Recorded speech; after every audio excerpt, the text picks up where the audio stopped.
Hello students, કેમ છો બધા? મજામાં? લાસ્ટ લેક્ચરમાં આપણે ચર્ચા કરી હતી કે મનુષ્યનું જે મગજ હોય એની અને પરાવર્તી ક્રિયા અને બીજા થોડા નાના નાના ટોપિક જોયા હતા. આજે આપણે ટોપિક જોવાનો છે કે આખું જે ચેતાતંત્ર છે એનો જે એકમ હોય, એકમ કયો હોય? તો કે ચેતાકોષ હોય. કયો એકમ હોય? એકમનું નામ છે ચેતાકોષ. આ ચેતાકોષની આકૃતિ તમને અહીંયા બાજુમાં આપેલી છે. ચેતાકોષ છે એની આકૃતિ તમને બાજુમાં અહીંયા આગળ આપેલી છે. આ આકૃતિમાં આ જે અહીંયા આગળ દેખાય છે, આ બધા એ બધાને બોલાય એન્ટ્રી પોઈન્ટ. શું બોલાય? એન્ટ્રી. બરાબર સર, એન્ટ્રી પોઈન્ટ તો બરાબર, પણ એમાં એન્ટ્રી કોની થશે? તો કે અહીંયા આગળ એન્ટ્રી થશે વિદ્યુત પ્રવાહની. અહીંયાથી વિદ્યુત પ્રવાહની એન્ટ્રી થાય, અહીંયાથી બી થશે, અહીંયાથી થશે, અહીંયાથી થશે, અહીંયાથી થશે અને અહીંયાથી થશે. વિદ્યુત પ્રવાહની કેમ જરૂર છે? તો આપણે લાસ્ટ લેક્ચરમાં જોયું હતું કે આપણા શરીરમાં જેટલા બી અંગો છે જ્યાંથી સંવેદનાઓ આવે છે, સાંભળવાની, અવાજ સાંભળવાની, પછી સૂંઘવાની છે, કોઈ સ્પર્શ છે અને અનુભવવાની, આ બધી સંવેદનાઓ છે એ ચેતાકોષમાં આ જે ભાગ છે ત્યાંથી એન્ટ્રી કરે છે. ભાગનું નામ શું છે? તો કે શિખાતંતુ. આ બધી સંવેદનાઓ છે હવે કોષની અંદર આવશે. ક્યાં આવશે? કોષની અંદર. ત્યાંથી ક્યાં જશે? તો કે આવા કોઈ ભાગમાં. ભાગનું નામ શું છે? તો કે અક્ષતંતુ. શું નામ છે આનું? નામ અક્ષતંતુ. આ સંવેદના છે, સંવેદના કયા સ્વરૂપમાં છે? તો કે વિદ્યુત પ્રવાહ. કયા સ્વરૂપમાં? વિદ્યુત પ્રવાહ. વિદ્યુત પ્રવાહ. પણ અહીંયા આગળ આપણે એનું નામ યાદ રાખવાનું છે, ઉર્મિવેગ. છે વિદ્યુત પ્રવાહ તે, પણ આપણે એનું નામ શું યાદ રાખવાનું છે? તો કે ઉર્મિવેગ. તો જેટલી બી સંવેદનાઓ આવે છે એ આની અંદર પહેલા તો આવે છે. ક્યાંથી આવે છે? તો કે એન્ટ્રી પોઈન્ટ થી. કયો પોઈન્ટ છે? તો કે શિખાતંતુ. પછી ક્યાં જાય? તો કે કોષમાં જાય છે. આ કોષવાળો એરિયા છે અને કોષ કાયવી કહેવાય છે. ત્યાંથી ક્યાં જાય છે? તો કે અક્ષતંતુમાં જાય છે. અક્ષતંતુમાંથી ક્યાં જાય છે? તો કે આખો જે ચેતાકોષ છે એની બહાર નીકળી જાય છે. એટલે આને એમ બોલાય છે ચેતા અંત. આને શું બોલાય છે? ચેતા અંત. જો આની સંધિ છૂટી પાડો તો એમ બોલી શકાય ચેતા હોય એનો અંત, મતલબ કોષનો અંત થઈ ગયો. તો અહીંથી આ જે સંવેદના છે એ બહાર નીકળી જાય. બહાર નીકળીને ક્યાં જાય? તો બહાર નીકળીને એને બીજા ચેતાકોષમાં જવાનું છે. માની લો કે આ પહેલો ચેતાકોષ છે, આવી રીતે. આ પહેલો ચેતાકોષ છે. અહીંયા આગળ આ બીજો ચેતાકોષ છે. તો આ જે સંવેદના છે અહીંયા સુધી આવી ગઈ. હવે એને બીજા ચેતાકોષમાં જવું છે તો વચ્ચે કઈ ખાલી જગ્યા હોય. આ જે ખાલી જગ્યા હોય એને બોલાય ચેતોપાગમ. એને શું બોલાય? ચેતોપાગમ. બે કોષોની વચ્ચે, બે ચેતાકોષોની વચ્ચે જે ખાલી જગ્યા હોય એને ચેતોપાગમ બોલાય. તો અહીંયા સુધી તો વિદ્યુત જ વહન કરતું, એટલે કે ઉર્મી વેગ હોય. કયો વેગ હોય? તો કે ઉર્મી વેગ હોય. પણ અહીંયાથી અહીંયા સુધી જવા માટે ખાલી જગ્યા છે, તો ખાલી જગ્યામાંથી પસાર થવા માટે એને શું કરવું પડે? તો કે અહીંયા આગળ અમુક રસાયણ રિલીઝ કરવા પડે. અમુક રસાયણો. બરાબર. આ રસાયણને એમ બોલાય ન્યુરોકેમિકલ્સ. શું બોલાય? ન્યુરોકેમિકલ્સ. ગુજરાતીમાં કહેવાય ચેતા રસાયણો. તો અહીંયાથી જે વિદ્યુત પ્રવાહ આવે છે એ આટલા ભાગમાં પેલા રસાયણના સ્વરૂપમાં કન્વર્ટ થઈ જાય ને ફરીવાર આ રસાયણ છે ફરીવાર વિદ્યુત બનીને આ ચેતાકોષમાં જાય. પાછું વિદ્યુત અહીંયાથી અહીંયા સુધી વહન કરે એટલે કે ઉર્મિવેગ. ફરીવાર શેમાં કન્વર્ટ થઈ જશે? તો કે રસાયણમાં. રેડી?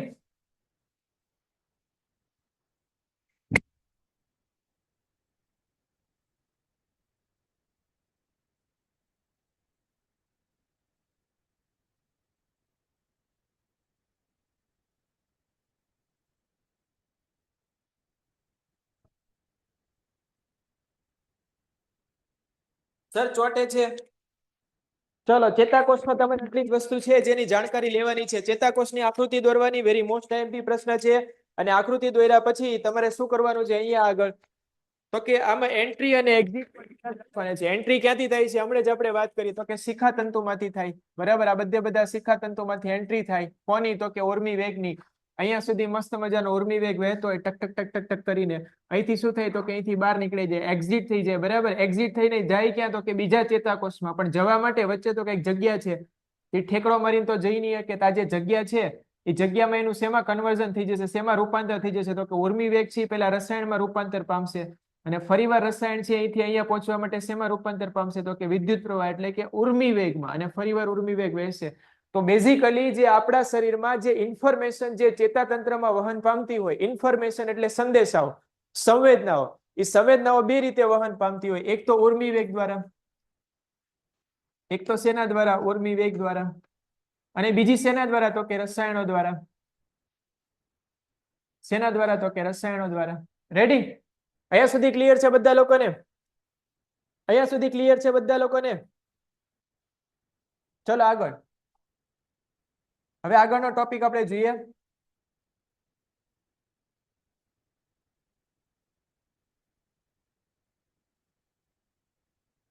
આગળનો ટોપિક છે એનું નામ છે હવે અંતઃસ્ત્રાવો. આપણે શરૂઆત મેં તમને આ રીતે શીખવાડી હતી કે અહીંયા આગળ જો પ્રાણીઓની વાત કરીએ આપણે પ્રાણીઓ અને વનસ્પતિ. પ્રાણીઓ અને વનસ્પતિ. પ્રાણીઓમાં બે તંત્ર હોય. ચેતાતંત્ર હોય જેમાં મગજ આવે અને કરોડરજ્જુ આવે. આ મેઇન ભાગ છે જે આપણે લાસ્ટ લેક્ચરમાં બંને ભણી લીધા હતા. બીજું આપણે જોવાનું છે અંતઃસ્ત્રાવી તંત્ર. અંતઃસ્ત્રાવી તંત્ર. આ બે તંત્ર અવેલેબલ હોય પ્રાણીઓમાં. વનસ્પતિમાં અંતઃસ્ત્રાવી તંત્ર તો હોય છે પણ ચેતાતંત્ર હોતું નથી. તો પેલા આપણે શું કરીએ છીએ તો કે અંતઃસ્ત્રાવી તંત્ર છે એ ભણવાનું છે. શેમાં? તો કે વનસ્પતિમાં. તો વનસ્પતિમાં કયા કયા અંતઃસ્ત્રાવો હોય? તો કે બે પ્રકારના અંતઃસ્ત્રાવો હોય. એક અંતઃસ્ત્રાવ હોય એને બોલે વૃદ્ધિ પ્રેરક. વૃદ્ધિ પ્રેરક. અને જે બીજી પ્રકારના હોય એને બોલે વૃદ્ધિ અવરોધક. વૃદ્ધિ અવરોધક. વૃદ્ધિ પ્રેરકમાં તમારે ઉદાહરણ યાદ રાખવાના છે. પહેલું, બીજું અને ત્રીજું. 3 ઉદાહરણ યાદ રાખી લો. પરીક્ષા માટે આઈએમપી પ્રશ્ન છે. હું ફટાફટ અહીંયા આગળ બોલી જાઉં છું. આ વાંચવા માટે રહેતા નથી આપણે. સૌથી પહેલો છે એનું નામ છે ઓક્સિન યા તો ઓક્સિન. ઓક્સિન યા તો ઓક્સિન. બીજાનું નામ છે જીબ્રેલિન. જીબ્રેલિન. અને ત્રીજાનું નામ છે સાઇટોકાઇનિન. સાઇટોકાઇનિન.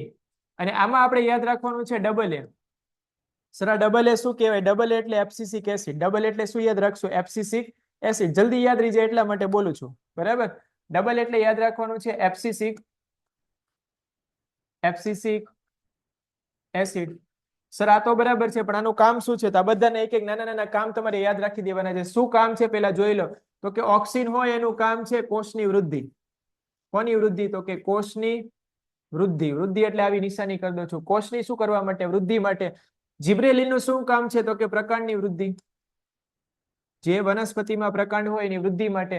અને સાઇટોકાઇનિન નો મતલબ જ એ થાય કે કોષનું વિભાજન કરવાનું. કોષનું શું કરવાનું? વિભાજન. તો ખાલી એક શબ્દો યાદ રાખી લો ને તો એના કાર્યો તમને યાદ રહી જાય. ઓક્સિન છે ઓક્સિન. આ અંતઃસ્ત્રાવ શું કરે છે? તો કે સેલ હોય મતલબ કોષ હોય એની શું કરે? વૃદ્ધિ. એની લંબાઈમાં વૃદ્ધિ કરે. બરાબર? જીબ્રેલિન શું કરે? તો કે પ્રકાંડની વૃદ્ધિ કરે. અને સાઇટોકાઇનિન શું કરે? તો કે કોષનું વિભાજન કરે. 1 માંથી 2, 2 માંથી 4, 4 માંથી 8, 8 માંથી 16 આવી રીતે. હવે એબ્સિસિક એસિડ કઈ પ્રકારનો અંતઃસ્રાવ છે? વૃદ્ધિ અવરોધક. તો એ જે વૃદ્ધિ થતી હોય એને અટકાવી દેશે. કેવી રીતે અટકાવી દે? તો કે જે પાંદડા હોય ખરી જાય. જે વનસ્પતિમાં પર્ણો હોય એ જે ખરવાની ક્રિયા હોય એના માટે જે જવાબદાર હોય, ખરવાની ક્રિયા માટે જે જવાબદાર એ કોણ છે? તો કે એબ્સિસિક એસિડ. રેડી? એટલે સુધી બધા લોકોને ક્લિયર છે? તો તમારે અહીંયા આગળ વનસ્પતિમાં આવી રીતે આખો ચાર્ટ બનાવીને ફટાફટ યાદ રાખવાનો છે. આખી પીડીએફ તમને મળી જશે.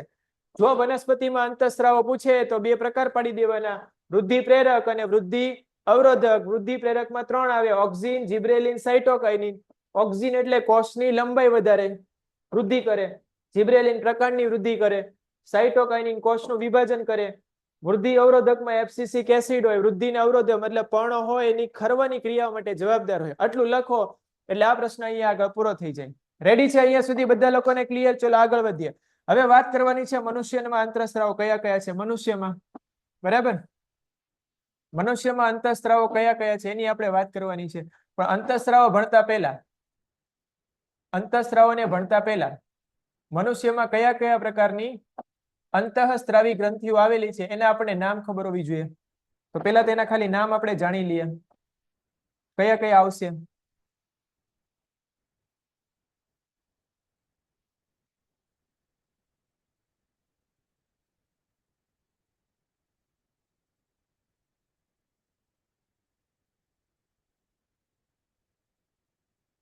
મનુષ્યમાં જે અંતઃસ્ત્રાવી તંત્ર છે, મનુષ્યમાં અંતઃસ્ત્રાવી તંત્ર, એમાં તમારે એટલી ગ્રંથિઓ છે જે તમારે યાદ રાખવાની છે. બરાબર? ફટાફટ આ ગ્રંથિ છે એના નામ લખી દઉં છું પછી આપણે આગળ જોઈએ. સૌથી પહેલી ગ્રંથિ છે એનું નામ છે પિચ્યુટરી ગ્રંથિ. બીજી ગ્રંથિ છે જેનું નામ છે થાઇરોઇડ ગ્રંથિ.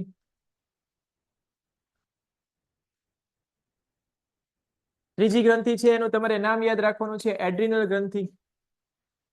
એડ્રિનલ ગ્રંથિ. એડ્રિનલ ગ્રંથિ. એની પછી તમારે યાદ રાખવાની છે જે ગ્રંથિ છે એનું નામ છે અહીંયા આગળ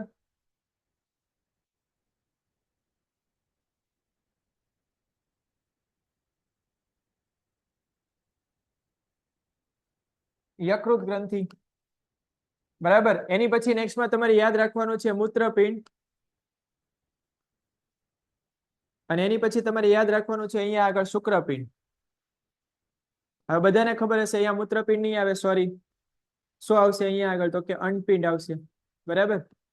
આ શેમાં હોય? તો કે પર્ટિક્યુલર માદામાં જ હોય, સ્ત્રીઓમાં જ જોવા મળે. આ શેમાં હશે? તો કે પુરુષમાં જ જોવા મળશે. રેડી? તો આટલી ગ્રંથિઓ જે પ્રમુખ ગ્રંથિઓ છે, મેઇન આટલી ગ્રંથિના ખાલી નામ લખ્યા છે, જે વારે વારે પ્રશ્ન આવે છે એની આપણે વાત કરવાની. સૌથી પહેલા પિચ્યુટરી ગ્રંથિ છે, અને પ્રમુખ ગ્રંથિ બી કહેવાય. બરાબર. માસ્ટર ગ્લાન્ડ એવું કહેવાય ઇંગ્લિશમાં. પ્રમુખ ગ્રંથિ બી કહેવાય છે આને.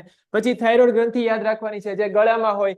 એની પછી એડ્રિનલ ગ્રંથિ યાદ રાખવાની છે. પછી યકૃત યાદ રાખવાનું છે. પછી અંડપિંડ, તો એ તો માત્ર શેમાં હશે? તો કે માદામાં જ હશે.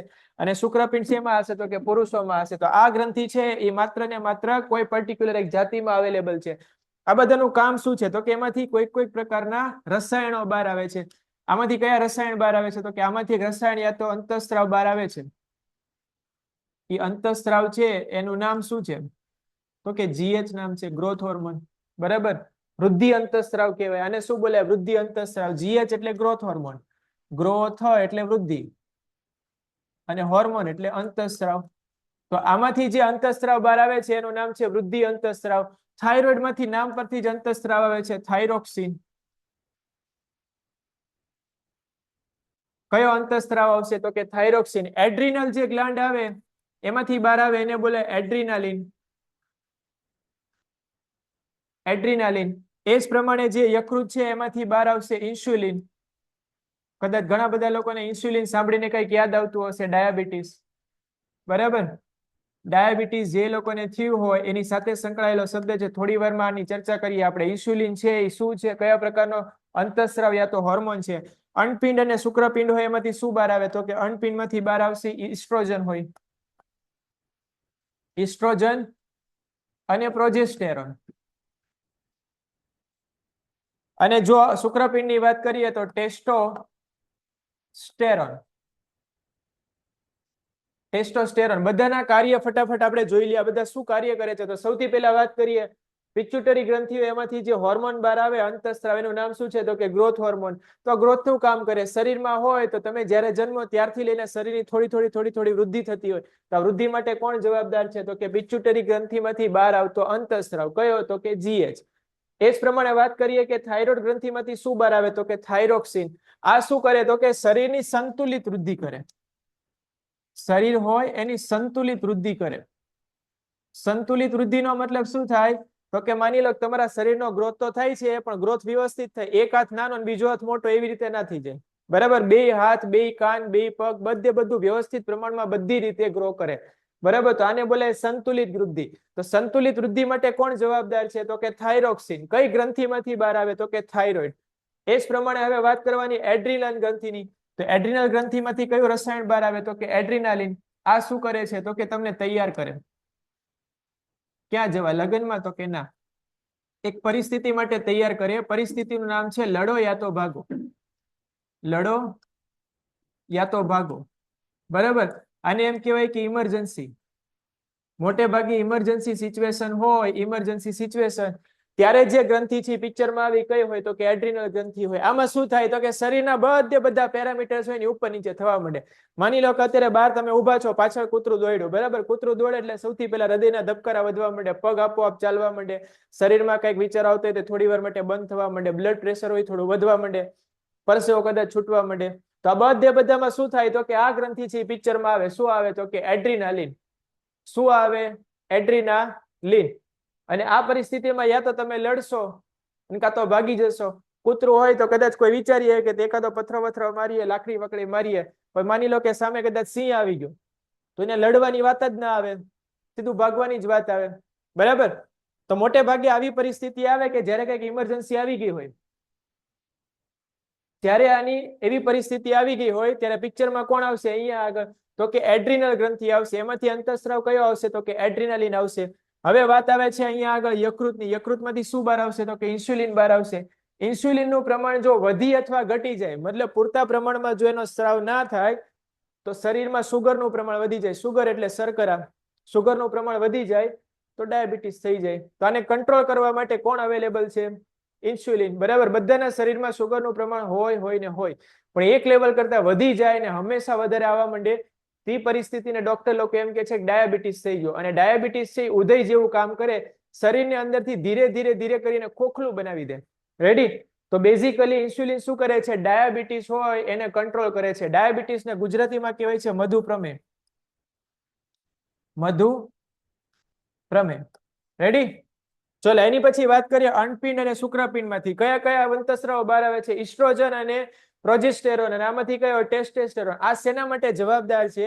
તો કે જ્યારે પ્યુબર્ટી આવે, મતલબ જ્યારે કિશોરાવસ્થા આવે ત્યારે શરીરમાં જેટલા ફેરફાર દેખાય, જે આપણે ચેપ્ટર નંબર 7 માં જોયા હતા, એ બધા ફેરફાર માટે ટેસ્ટોસ્ટેરોન જો પુરુષ હોય તેના માટે જવાબદાર હોય, અને સ્ત્રી યા તો માદા હોય તેમાં ઇસ્ટ્રોજન અથવા પ્રોજેસ્ટેરોન જવાબદાર હોય. અને પ્રેગ્નન્સી સમયે આ અંતઃસ્રાવ હોય વધારે સક્રિય બને, પ્રોજેસ્ટેરોન.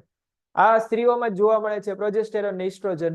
રેડી? અહીંયા સુધી બધા લોકોને ક્લિયર હોય તો ફટાફટ ટાઈપ કરો સર ઓકે છે, એટલે આ ટોપિકમાં આપણે આગળ વધીએ. આ તમને ઓવરવ્યુ આપી દીધો આખો. કેટલી ગ્રંથિ આવે છે એનો ખાલી ઓવરવ્યુ આપી દીધો. રેડી છે અહીંયા સુધી? ડન છે? ચલો આગળ વધીએ. આગળ એટલે આપણે થોડા પાછળ જઈએ હવે. હા, હવે અહીંયા એવું કહે છે કે મનુષ્યમાં જે અંતઃસ્ત્રાવ હોય એના અસંતુલનથી જેટલો અંતઃસ્ત્રાવ આવવો જોઈએ એટલો ના આવે, કાં વધારે આવે ને કાં ઓછો આવે, તો કઈ કઈ ખામીઓ જોવા મળે છે જણાવો. બહુ ઈઝી ટોપિક છે, પરીક્ષામાં વારે આવે છે. ફટાફટ અને જોઈ લે શું કે છે આ ટોપિક. તો કે ઘણીવાર શું થાય? તો કે ઘણીવાર અમુક વાર વધારે ઊંચાઈ આવી જાય અથવા ઓછી ઊંચાઈ આવી જાય, એટલે ઢીચકા અથવા ઠીંગણા રહી જાય. બરાબર? ને ઘણી વાર ઊંચાઈ એટલી બધી આવી જાય તાડ જેવા બની જાય. આવું કેમ થાય? તો કે GH ને કારણે. ગ્રોથ હોર્મોન હોય એ વધારે અંતઃસ્રાવ પામે, જેટલો પામવો જોઈએ એની કરતા વધારે, તો શું આવી જાય? વધારે ઊંચાઈ આવી જાય. અને ગ્રોથ હોર્મોન હોય જેટલો અંતઃસ્રાવ પામવો જોઈએ એનાથી ઓછો પામતો હોય તો શું થાય? તો કે જે નોર્મલ હાઈટ હોવી જોઈએ એની કરતા હાઈટ કેવી આવશે? નીચી આવશે. રેડી? તો આ શું છે? તો કે આ બે અંતઃસ્રાવો છે એનું પ્રમાણ વધઘટ થાય તો બે પ્રકારની ખામી આવી શકે. યા તો બહુ ઊંચાઈ વધી જાય અને કાં તો ઊંચાઈ એટલી વધે જ નહીં. ચલો એની પછી નેક્સ્ટ હવે વાત આવે છે ગોઈટર. કોની વાત આવે છે? ગોઈટર. આ શેનાથી થાય? તો કે થાઇરોક્સિન. આ જે થાઇરોક્સિન છે, થાઇરોક્સિન આ અંતઃસ્રાવ છે એ બરાબર કામ ના કરતો હોય. ને બીજું કે આપણા શરીરમાં આયોડિનની ઉણપ હોય, આયોડિનની ઉણપ, તો એનાથી શું થાય? તો કે થાઇરોક્સિન જેટલા પ્રમાણમાં સંશ્લેષણ પામવું જોઈએ, જેટલા પ્રમાણમાં બનવું જોઈએ એટલા પ્રમાણમાં ના બને. અને ના બને તો શું થાય? તો કે ગળાનો ભાગ હોય ને સૂજીને આગળ આવી જાય, થાઇરોઇડ ગ્રંથિ હોય આખી સૂજીને બહાર નીકળી જાય. અને એ પરિસ્થિતિને શું કહેવાય? તો કે ગોઈટર કહેવાય. થોડી અઘરી પરિસ્થિતિ છે આ. તો ગોઈટર માટે કોણ જવાબદાર છે? તો કે થાઇરોક્સિન. થાઇરોક્સિન છે એને કોણ કંટ્રોલ કરે છે? તો કે આપણો ખોરાક. ખોરાકમાં શું લેવું જોઈએ? તો કે આયોડિન. એટલે એવું બોલવામાં આવે છે કે આયોડિન યુક્ત જે મીઠું હોય એ ખોરાકમાં વાપરવું. આયોડિન યુક્ત મીઠું હોય એને ખોરાકમાં વાપરવું. કેમ? તો કે ગોઈટર ના થાય. ચલો એની પછી વાત કરીએ આગળ આપણે. અહીંયા આગળ મધુપ્રમેહ, ડાયાબિટીસ.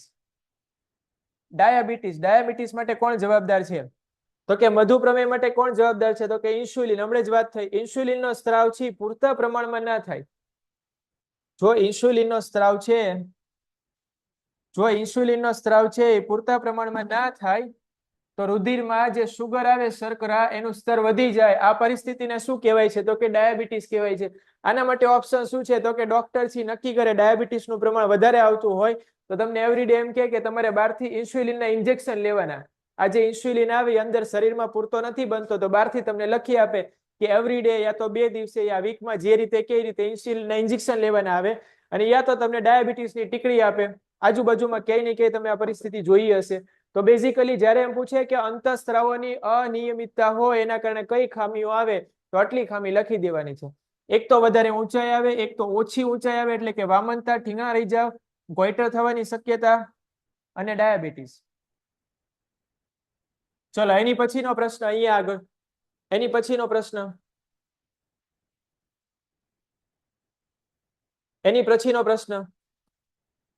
આ પ્રશ્ન વેરી મોસ્ટ આઈએમપી છે અને પરીક્ષામાં ઘણી બધી વખત આ પ્રશ્ન આવે છે. શું છે પ્રશ્ન? તો કે લડવાની અથવા દોડવાની ક્રિયાની સ્થિતિમાં કયો અંતઃસ્ત્રાવ છે એનો સ્ત્રાવ થાય છે? કયો અંતઃસ્ત્રાવ? બરાબર, કયો અંતઃસ્ત્રાવ આવે? ચલો, કયો અંતઃસ્ત્રાવ આવશે? લડવાની અથવા દોડવાની ક્રિયામાં હમણાં જ આપણે વાત થઈ કે લડવાની અથવા દોડવાની ક્રિયા હોય તો અંતઃસ્ત્રાવ કયો આવે? તો કે એડ્રીનાલિન. એડ્રીનાલિન. કયો અંતઃસ્ત્રાવ આવશે? એડ્રીનાલિન આવે. બરાબર, અલગ અલગ ઘણી બધી પરિસ્થિતિ છે એમાં પોસિબલ છે. માની લે કે તમે 10મા ધોરણનું રિઝલ્ટ લઈને ગયા અને એમાં 4-5 દાંડી મારી છે, પપ્પા પાસે જવાનું, એ ટાઈમે તમારા જે આખા શરીરની પરિસ્થિતિ હોય એમાં કઈ ગ્રંથિ છે જે ભાગ ભજવશે? તો કે આ ગ્રંથિ, એડ્રીનલ ગ્રંથિ. એક અંતઃસ્ત્રાવ બહાર આવશે એડ્રીનાલિન. એનાથી શું થશે? તો કે અંદર ડર આવશે, હૃદયના ધબકારા કદાચ વધી જશે, કદાચ શરીરને માટે પ્રિપેર કરતો છે, એક હમણાં સામેથી લફટ આવવાની છે, કદાચ પરસેવો છૂટી જાય. ડિપેન્ડ કરે છે કે ફાધર અને ડોટર યા તો સનના રિલેશન કેવા છે એની ઉપર ડિપેન્ડ કરે છે. રેડી? તો બોલો, આવો પ્રશ્ન આવે છે કે જ્યારે શરીર છે એ લડવાની અથવા ભાગવાની સ્થિતિમાં હોય તો કયો અંતઃસ્ત્રાવ આવે? તો કે એડ્રીનાલિન આવે. અને શરીરમાં તેની અસર લખો. વધારે ઇમ્પોર્ટન્ટ પ્રશ્ન એ છે કે શરીરમાં એની અસર શું થાય? તો કે સૌથી પહેલા તો જે બ્લડ પ્રેશર હોય, બ્લડ પ્રેશર એ વધી જાય. પછી શું થાય? તો કે પરસેવો છૂટે, પરસેવો છૂટે. પછી શું થાય? તો કે કાં તો આપણે ભાગી જઈએ, ક્યાં તો આપણે દોડવા માંડીએ. જેવી પરિસ્થિતિ, જેવી પરિસ્થિતિ. બરાબર, હમણાં મેં 2-3 ઉદાહરણ આપ્યા. જેવી પરિસ્થિતિ, એ પરિસ્થિતિ પ્રમાણે આપણું શરીર છે એ ધીરે ધીરે ધીરે ધીરે એક્ટ કરવા માંડે, એની સામે રિસ્પોન્સ આપવા માંડે. આની સિવાય શું થાય? તો કે શરીરમાં ઓક્સિજન હોય, ઓક્સિજન એના પ્રમાણમાં વધારો અથવા ઘટાડો થઈ શકે, ડિપેન્ડ કરે. માની લે કે આપણે દોડતા હોય તો આપણા શરીરને ઓક્સિજન વધારે મળવો જોઈએ, જેટલો મળે છે એની કરતા વધારે મળવો જોઈએ. તો એ પ્રમાણમાં ઓક્સિજન શું થઈ ગયું? શરીરમાં ઘટી ગયું એવું કહી શકાય. તો આવી પરિસ્થિતિ છે એમાં આટલા ફેરફાર આવી શકે. અને ફટાફટ વાંચી લે એટલે તમને ખબર પડશે કે આમાં શું થાય? તો કે હૃદયના ધબકારા વધી જાય, પરિણામે આપણા સ્નાયુઓને વધારે ઓક્સિજનનો પુરવઠો મળે છે. પાચન તંત્રમાં અથવા ત્વચામાં નાની નાની ધમનીઓની આસપાસના સ્નાયુઓ સંકોચાઈ જાય, તેથી રુધિરની પ્રાપ્યતા ઓછી થાય છે. રુધિરની પ્રાપ્યતા છે એ ઓછી થાય છે. ઓછી થાય છે મતલબ શું? કે બ્લડ પ્રેશર ઘટી જાય છે. રેડી? આ રુધિરની દિશા આપણા કંકાલ સ્નાયુઓ તરફ પ્રવાહિત થાય છે. ઓરોદર પટલ અને પાંસળીઓના સ્નાયુઓનું સંકોચન થવાથી શ્વસન દર વધે છે. શ્વાસોશ્વાસની ક્રિયા છે એ વધવા માંડે છે. દોડતા હોય તો વધવા માંડે, સીધી વાત છે. આ બધી પ્રતિચાર પ્રાણી શરીરને લડવાની અથવા દોડવાની ક્રિયાની સ્થિતિમાં પહોંચી વળવા માટે તૈયાર કરે છે. એટલે જ મેં તમને કીધું હતું કે આ જે ગ્રંથિ છે એડ્રીનલ ગ્રંથિ, કે જેમાંથી એડ્રેનાલિન બહાર આવે છે, એ તમને શું કરે છે? તો કે તૈયાર કરે છે. શેના માટે તૈયાર કરે છે? તો કે ઇમરજન્સી કન્ડિશન, લડો યા તો ભાગોની સ્થિતિ માટે તમને તૈયાર કરે છે. રેડી છે? અહીંયા સુધી રેડી છે બધા લોકોને? અહીંયા સુધી રેડી હોય તો ફટાફટ ટાઈપ કરો સર. મોજે મોજ, એટલે આપણે આગળ વધીએ. અંતઃસ્ત્રાવોની અગત્યતા શું છે? અંતઃસ્ત્રાવોની અગત્યતા એ જ છે બેટા, આપણે જે ભણીએ છીએ. બરાબર, માની લઈએ કે આપણા શરીરમાં જીએચ ના હોય. જીએચ શેના માટે જવાબદાર છે? હમણાં જ વાત કરી, આપણા હાઈટ માટે. બરાબર, આપણા શરીરમાં જે આપણી શરીરની ઊંચાઈ બનવી જોઈએ એના માટે જવાબદાર છે. માની લે કોઈ 10મા ધોરણમાં છે તો ક્લાસરૂમમાં બધાની જે હાઈટ હોય એની આસપાસ આપણી હાઈટ હોય છે. થોડી વધારે થોડી ઓછી હોય તો કઈ વાંધો નથી. પણ માની લે કે કોઈ 10મા ધોરણમાં છે અને એની હાઈટ 6 ફીટ બની ગઈ. 6 ફીટ એટલે ખબર પડે અમિતાભ બચ્ચન જેટલી હાઈટ. બરાબર, આટલી બધી હાઈટ બની ગઈ તો એની ઉંમરના પ્રમાણમાં એમાં જે ગ્રોથ હોર્મોન છે એનો અંતઃસ્ત્રાવ કેવો થાય છે? તો કે વધારે થાય છે. રેડી? અને માની લે કદાચ કે 10મા ધોરણમાં બધા લોકોની હાઈટ જે હોવી જોઈએ તો હોવી જ જોઈએ, પણ કોઈ છોકરો છે એ હાવ એટલો ઠીંગુજી જ રહી ગયો. બરાબર, ઘણા બધા રહી જતા હોય તો એમાં જે ગ્રોથ હોર્મોન છે એ કામ કેવું કરે છે? તો કે ઓછું કરે છે. તો શરીરમાં બધા જે હોર્મોન યા તો અંતઃસ્ત્રાવો છે એને કંઈક કામ સોંપેલું છે કે આ કામ છે આ અંતઃસ્ત્રાવો દ્વારા થાય. હમણાં જ આપણે ચર્ચા કરી, ઇન્સ્યુલિનનું કામ શું છે? તો કે ડાયાબિટીસ હોય એના માટે જવાબદાર છે. શરીરમાં સુગરનું પ્રમાણ કેટલું રાખવું નક્કી કોણ કરે? તો કે ઇન્સ્યુલિન નક્કી કરે. તો આવી જ રીતે બધા અંતઃસ્ત્રાવો છે કોઈને કોઈ કામ સાથે સંકળાયેલા છે, એ જ એની અગત્યતા છે. રેડી? ડન છે બેટા? અહીંયા આગળ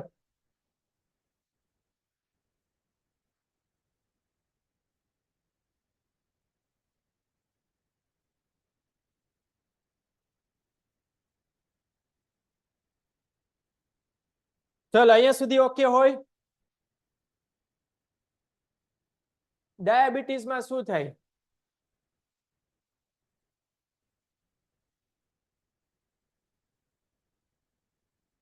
ડાયાબિટીસમાં પોસિબિલિટી એ હોય કે શરીરના જે પેરામીટર્સ આવે એમાં ચેન્જીસ આવી શકે. ઘણા બધા પેરામીટર્સ હોય, બરાબર. ઘણી બધી વખત ડાયાબિટીસ હોય અલગ અલગ પ્રકારના હોય. અમુક ડાયાબિટીસમાં પગના તળિયા હોય દુખવા માંડે, શરીરમાં થાક જલ્દી લાગવા માંડે. ઘણા બધા ડાયાબિટીસ એમાં એવું હોય કે તમને ભૂખ લાગે ને તો તમે સહન જ ના કરી શકો, અને બેઝિકલી તમારું જે શરીરનું અંદર તંત્ર હોય ને ધીરે ધીરે ખવાતું જાય. શરીર તમને બહારથી બરાબર દેખાતું પણ અંદરથી ખોખલું પડતું જાય. અને ડાયાબિટીસ એવો રોગ છે કે એક જ દિવસમાં તમને મારી ના નાખે, ટાઈમ લાગે. 10 વર્ષ, 15 વર્ષ, 20 વર્ષ કઈ પ્રોબ્લેમ ના થાય, બહારથી તમને બરાબર જ દેખાય, પણ તમારું શરીર સવારે ઉઠો ને તો તમને સાથ ના આપે, બરાબર. સવારે તમે જાગો, તમને એમ થાય કે આજે જાગીને સવારે પહેલા બ્રશ કરીશ, પછી નાઈ લઈશ, પછી વાંચવા બેસીશ, ક્રિકેટ રમવા જઈશ, આમ કરીશ, પણ સવારે શરીર તમને સાથ જ ના આપે. એટલી બધી તમને કંઈક ને કંઈક શરીરમાં પ્રોબ્લેમ થવા માંડે.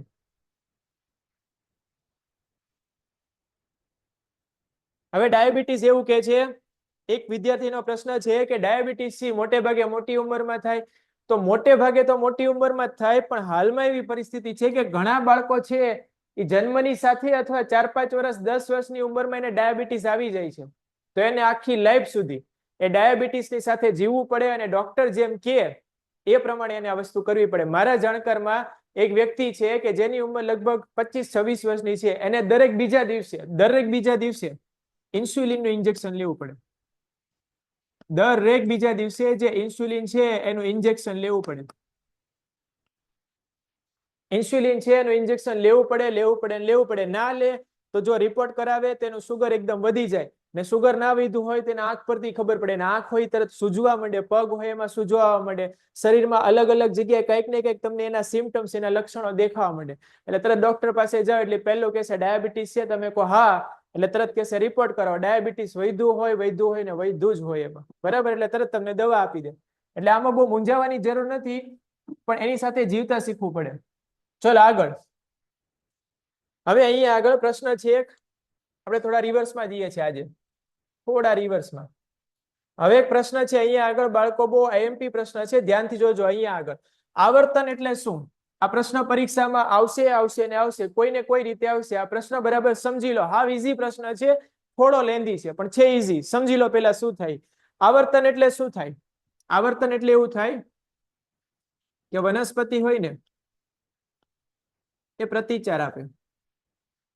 વનસ્પતિ શું આપે? તો કે પ્રતિચાર આપે. પ્રતિચાર એટલે શું? તો કે જવાબ આપવો, રિસ્પોન્સ આપવો. કોની સામે આપે? સવાલ એ છે કોની સામે જવાબ આપવો. તો કોની સામે આપવા માટે એની પાસે ટોટલ 5 રસ્તા છે. સાંભળી લો. પેલા, પ્રકાશ સામે જો પ્રતિચાર આપે તો એને બોલે પ્રકાશાનુવર્તન, પ્રકાશ આવર્તન, યા તો પ્રકાશાનુવર્તન કહેવાય. જો જળ સામે આપે, જળ સામે, તો જલાનુવર્તન કહેવાય. જો ગુરુત્વાકર્ષણ સામે આપે, ગુરુત્વાકર્ષણ,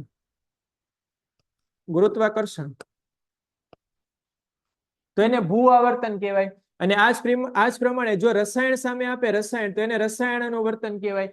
અને છેલ્લે સ્પર્શ સામે આપે, સ્પર્શ, તો એને સ્પર્શાનુવર્તન કહેવાય. તો કેટલી પ્રકારના આવર્તન છે? કેટલી પ્રકારના આવર્તન? ધ્યાનથી જોજો. કેટલી પ્રકારના? તો કે 5 પ્રકારના આવર્તન આવે. પ્રકાશ સામે જો વનસ્પતિ કંઈક હલન ચલન દેખાડે તો એને પ્રકાશાનુવર્તન કહેવાય. જો જળ સામે દેખાડે તો એને જલાવર્તન કહેવાય, યા તો જલાનુવર્તન કહેવાય. ગુરુત્વાકર્ષણની સામે દેખાડે તો એને કહેવાય ભૂ આવર્તન. રસાયણ સાથે રસાયણાનુવર્તન, યા તો રસાયણ આવર્તન. ને સ્પર્શ સાથે સ્પર્શ આવર્તન, યા તો સ્પર્શાનુવર્તન. કોઈ બી શબ્દ વાપરી શકો. તો 5 પ્રકારની આ વસ્તુ છે. 5 પ્રકારની વસ્તુ તમારે શું કરવાનું? સાંભળી લો. પેલા સાંભળી લો. અહીંયા આગળ એક સ્લાઇડ આપણે ઉમેરી દઈએ. અહીંયા એકદમ શોર્ટમાં મસ્ત રીતે સમજાવી દઉં, ફટાફટ યાદ રહી જશે તમને કે આમાં શું કરવાનું છે. સૌથી પહેલા વાત કરવાની છે પ્રકાશાનુવર્તનની.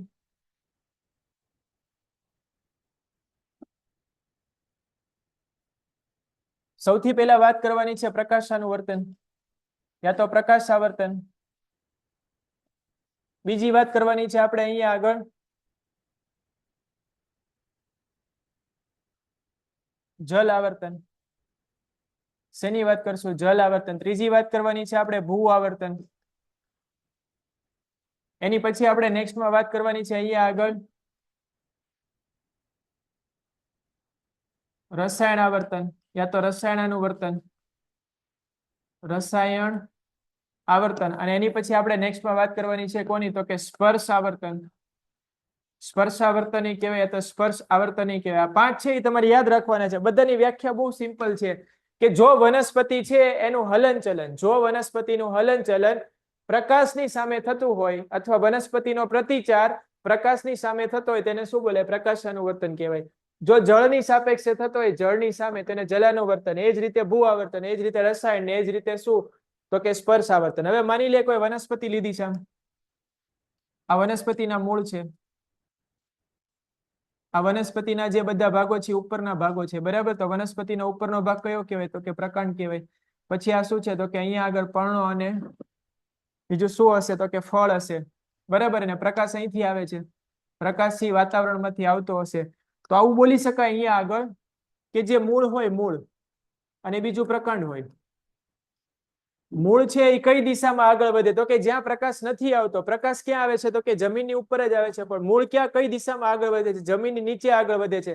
તો એને એમ બોલાય કે પ્રકાશાનુવર્તન તો થાય છે, પ્રકાશ આવર્તન તો થાય છે આમાં, પણ કઈ પ્રકારનું? તો કે ઋણ પ્રકારનું થાય છે. અને પ્રકાંડ કઈ દિશામાં આગળ વધે છે? તો કે જ્યાં પ્રકાશ આવે છે એ જ દિશામાં એ આગળ વધે છે. તેને શું બોલાય અહીંયા આગળ? તો કે ધન પ્રકાશ આવર્તન, ધન પ્રકાશ આવર્તન. શું બોલે આને? ધન પ્રકાશ આવર્તન. તો પહેલો ટોપિક પૂરો થઈ ગયો. એક વ્યાખ્યા આપવાની, બે ઉદાહરણ આપવાના. અહીંયા સુધી ક્લિયર છે બધા લોકોને?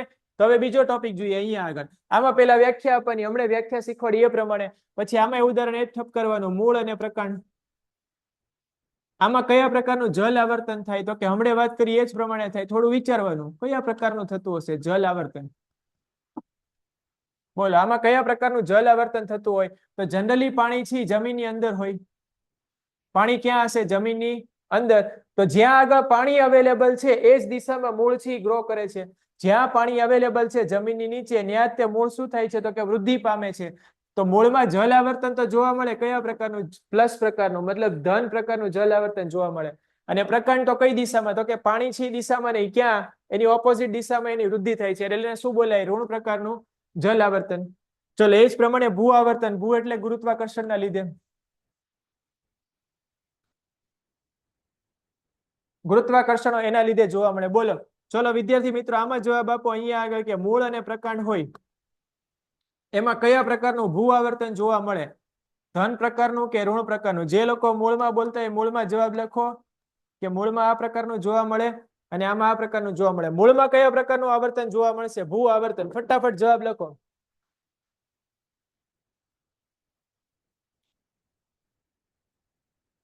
બોલો ભૂ આવર્તન. ગુરુત્વાકર્ષણ હંમેશા નીચેની દિશામાં હોય. ગુરુત્વાકર્ષણ કઈ દિશામાં હશે? નીચેની દિશામાં. ગુરુત્વાકર્ષણ નીચેની દિશામાં. મૂળે કઈ દિશામાં જાય? તો કે નીચેની દિશામાં વૃદ્ધિ પામે, તો પ્લસ આવે. અને પ્રકાંડ કઈ દિશામાં વૃદ્ધિ પામે? ઉપર. પણ ગુરુત્વાકર્ષણ નીચે હોય એટલે આમાં શું આવે? ઋણ આવે. તો બેઝિકલી આમાંથી કોઈ ઉદાહરણ છે જે તમને ખાલી જગ્યામાં યા તો ખરા ખોટામાં યા તો જોડકા જોડવામાં ગમે રીતે આવશે. તો ફટાફટ આ વસ્તુ છે એને તમારે સમજી લેવી તો સમજી લો, યાદ રાખવી તો યાદ રાખી લો, અને સ્ક્રીનશોટ લેવો હોય તો સ્ક્રીનશોટ લઈ લો. આમાંથી પ્રશ્ન આવશે ને આવશે. બરાબર રીતે આને જોઈ લો, સમજી લો. પછી બે આ ઉદાહરણ આપણે જોઈએ છે. ચલો એટલે સુધી બધા લોકોને ક્લિયર હોય તો ફટાફટ ટાઈપ કરો કમેન્ટમાં ક્લિયર.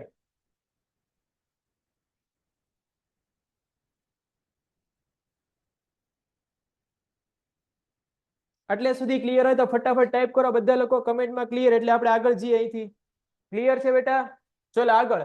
હવે રસાયણમાં તમારે ઉદાહરણ કયા યાદ રાખવાના સમજી લો પહેલા. તો આપણે વાત કરી હતી કે જે પુષ્પ હોય, પુષ્પ એમાં આવી વચ્ચે કઈક ટ્યુબ હોય, બરાબર? આવી ટ્યુબ હોય, આને અંડપિંડ કહેવાય. અને આ ટ્યુબમાં પરાગનલિકા આવે. પરાગનલિકાનો વિકાસ ક્યાં થાય? તો કે જ્યાં આગળ અંડક અવેલેબલ હોય. જ્યાં શું અવેલેબલ હોય? અંડક અવેલેબલ હોય. તો આમાં તમારે ઉદાહરણ યાદ રાખવાનું છે કે પરાગનલિકા હોય, પરાગનલિકા, પરાગનલિકા એની વૃદ્ધિ ક્યાં થાય? તો કે એની વૃદ્ધિ અંડક હોય એમાં રસાયણ હોય. અંડકમાં જે રસાયણ હોય, આ અંડકમાં રસાયણ એની દિશામાં થાય, એની દિશામાં થાય. તો જો જ્યાં રસાયણ અવેલેબલ છે એ જ દિશામાં પરાગનલિકા છે ધીરે ધીરે આગળ વધે છે અને ત્યાં સુધી એનો વિકાસ થાય છે. તો આને બોલાય રસાયણ આવર્તન. રસાયણ અવેલેબલ છે ત્યાં આગળ વૃદ્ધિ થાય. આમાં કઈ ખાસ લેવા નથી. આમાં તમારે યાદ રાખવાનું છે કે અમુક પ્રકારના જે છોડ હોય, દાખલા તરીકે લજામણી, બરાબર?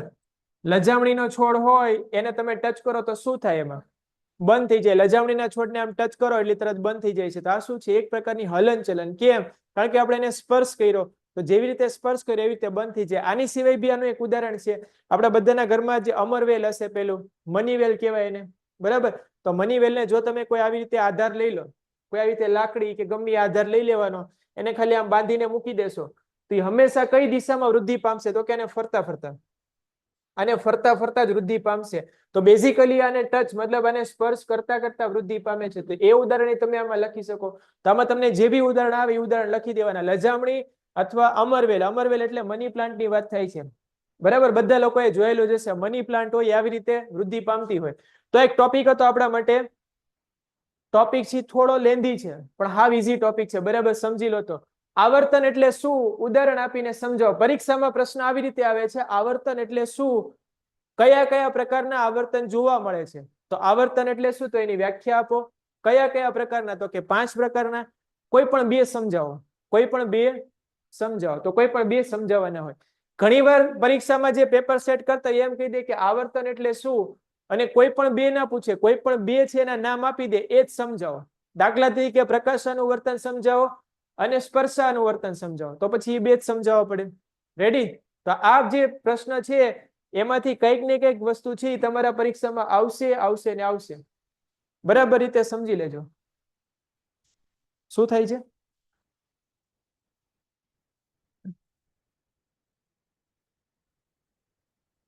આ ક્લિયર નથી દેખાતું, શું થાય છે આમાં?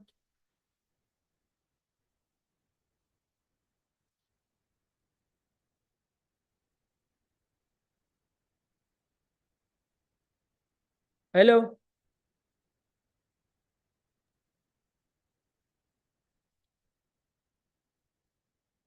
હેલો,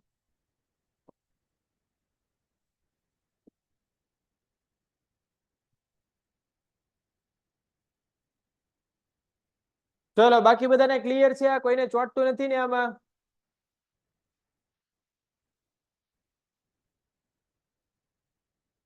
રેડી, ચલો ક્લિયર છે, બધા લોકોને ક્લિયર છે, ઓકે છે. એક બે વિદ્યાર્થીએ કમેન્ટ કરી દી ચોંટે છે. ચલો ક્લિયર છે, ઓકે છે, ડન છે. ચલો આગળ. હવે આગળ એટલે આમાં આપણે થોડા પાછળ જઈએ, બરાબર? હવે જે ટોપિક કઈ છે બધા લોકોને આવડે જ છે, હમણાં જ આપણે સમજાઈ દીધો કે વનસ્પતિમાં કેટલા પ્રકારના હલનચલન જોવા મળે. કેટલા પ્રકારના?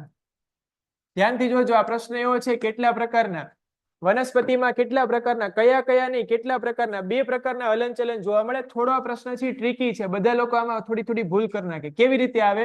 તો કે વૃદ્ધિ આધારિત હલનચલન જોવા મળે, વૃદ્ધિ આધારિત હલનચલન જોવા મળે. અને બીજું કેવું જોવા મળે? તો કે વૃદ્ધિ આધારિત નહીં, બરાબર, વૃદ્ધિ વિનાનું હલનચલન જોવા મળે. આ રહ્યું વૃદ્ધિ મુક્ત, વૃદ્ધિ મુક્ત હલનચલન જોવા મળે. વૃદ્ધિ આધારિત એટલે કેવું? તો કે વાંચો એટલે ખબર પડી જશે. જ્યારે બીજનું અંકુરણ પામે ત્યારે મૂળથી ક્યાં જાય? તો કે નીચેની તરફ જાય. ને પ્રકાંડ ક્યાં જાય? તો કે ઉપરની તરફ એનું વૃદ્ધિ થતી હોય. તો આમાં જે અંકુરિત છોડની દિશા સૂચક ગતિ છે એ વૃદ્ધિના કારણે થાય છે. શેના કારણે થાય છે? તો કે વૃદ્ધિને કારણે. તો અહીંયા આગળ મૂળ છે એ નીચેની તરફ જાય છે, પ્રકાંડ ઉપરની તરફ. તો બેઝિકલી હલનચલન જ છે. મૂળ નીચેની દિશામાં, પ્રકાંડ ઉપરની દિશામાં. હલનચલન તો થયું, પણ શેના કારણે થયું? તો કે વૃદ્ધિના કારણે, એનો વિકાસ થયો એટલા કારણે. એટલે એને બોલાય વૃદ્ધિ આધારિત હલનચલન. હવે બીજું હલનચલન છે એમાં શું થાય? તો કે એમાં લજામણીનું ઉદાહરણ યાદ રાખવાનું. કઈ ફેમિલીમાંથી આવે? તો કે મિમોસા ફેમિલી. મિમોસા કુળની આ વનસ્પતિ છે લજામણી. યાદ રાખજો, પરીક્ષામાં આવે છે. એક જ વાર ચોપડીમાં આવશે પણ પરીક્ષામાં પ્રશ્ન આવે છે કે મિમોસા ફેમિલી હોય, મિમોસા કુળની વનસ્પતિનું નામ લખો. કઈ આવશે? લજામણી. લજામણીના પર્ણો હોય, મતલબ એના જે લીવ્સ હોય એને ટચ કરો તો તરત શું થઈ જાય? તો કે આખી આખું બંધ થઈ જાય. બધાએ જોયું હશે, બરાબર? લજામણીને તમે આવી રીતે સ્પર્શ કરો તો તરત આમ બંધ થઈ જશે.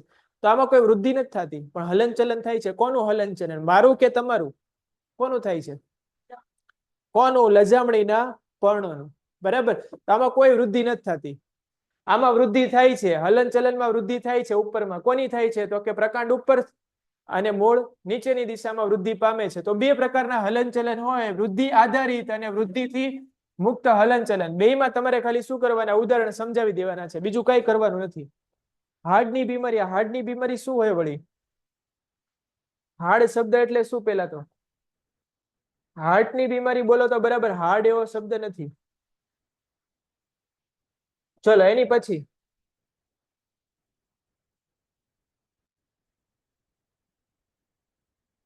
મગજ વાળો પ્રશ્ન આપણે થઈ ગયો, આ પ્રશ્ન બી થઈ ગયો છે.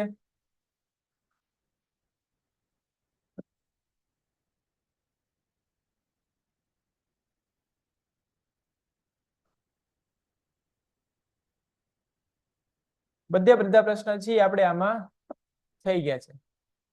રેડી? ઉર્મી વેગનું વહન આજે જ આપણે જોઈ લીધું. રેડી? હલન ચલન એટલે શું, શરીરમાં કેમ જોવા મળે, હમણાં આપણે જોઈ લીધું. તો બેઝિકલી આ ચેપ્ટરમાં આપણે કેટલા પ્રશ્નો જોવા? ડાયાબિટીસ ના થાય તેના માટે શું કરવું જોઈએ? બેટા આપણે ફિઝિકલ એક્ટિવિટી ચાલુ રાખવાની, બરાબર? તમારી ઉંમરમાં ડાયાબિટીસ કોઈને ના થાય, પણ ઉપરથી જો કોઈને ઇનહેરિટન્સ મતલબ આનુવંશિકતાના કારણે આવી ગયું હોય તો એમાં કંઈ ના કરી શકાય. બાકી તમે લોકો જે હલન ચલન કરો છો દિવસ દરમિયાન, ટ્યુશનમાં જાઓ, સ્કૂલે જાઓ, રમત રમો, આ એજમાં ડાયાબિટીસ પોસિબલ નથી. પણ જે લોકો છે એ મીઠાઈઓ વધારે ખાય છે, બરાબર? મીઠાઈઓ વધારે ખાય છે અને શરીર છે એ એવી રીતનું થઈ ગયું છે કે આખો દિને બેઠા બેઠા જ કામ કરવાનું, તેને ડાયાબિટીસ થવાની શક્યતા છે. થાય એવું નથી કહેતો, બરાબર? તો એવરીડે તમારે અમુક કિલોમીટર યા તો અમુક સ્ટેપ થી ચાલવું જોઈએ, યા તો કોઈ ગેમ રમવી જોઈએ, મોબાઈલ વાળી ગેમ નહીં, આઉટડોર ગેમ કે જેમાં શરીર હોય એનું હલન ચલન થતું હોય. આ બધું કરતા હોય તો ડાયાબિટીસ થવાની શક્યતા હાવ ઓછી છે, ના બી થાય. અને થાય તોય ચિંતા કરવાની જરૂર નથી, તોય તે આરામથી તમે જીવી શકો, બરાબર? પણ એમાં પ્રોબ્લેમ એ રહે કે હારી દવા યા તો ઇન્જેક્શન દરરોજ યા તો ડોક્ટર કે એ પ્રમાણે તમારે લેવું પડે, એટલે ના થાય એ વધારે સારું છે. ચલો, એટલે સુધી બધા લોકોને ક્લિયર હોય? ડાયાબિટીસ ની ગોળી ખાવી હાનિકારક, કોઈ પણ પ્રકારની દવા ખાવી ની હાનિકારક છે, ડાયાબિટીસ નહીં, બરાબર? આપણા શરીરને કોઈને કોઈ રીતે છે એ નુકસાનકારક હોય ને હોય જ તે. પણ હવે શું કરીએ, એક રોગ છે એને નિવારવા માટે આપણે ગોળી ખાતા હોય તો એ કઈક બીજી રીતે નુકસાન તો કરતી જ હોય. આયુર્વેદ એક ક્વેશ્ચન એવો છે, સર આયુર્વેદિક દવા હોય એનાથી શું થાય? પણ આયુર્વેદિક દવામાં તકલીફ એ છે કે એની અસર થવામાં લાંબો સમય લાગી જાય. માની લો તમને શરદી થઈ હોય તો તમે એલોપેથી દવા લઈ લો ડોક્ટર પાસેથી, તો 1 કે 2 ભાગ વધીને 3 ભાગમાં તમને રેડી થઈ જાય. આયુર્વેદિક તો કે 15 દિવસ તો લાગે. તો તમે 15 દિવસ આવી રીતે શરદી લઈને ફરો, આ તો ખાલી શરદીની વાત છે, બીજા ઘણા એવા રોગો છે, તો એમાં થોડો સમય વધારે લાગે છે.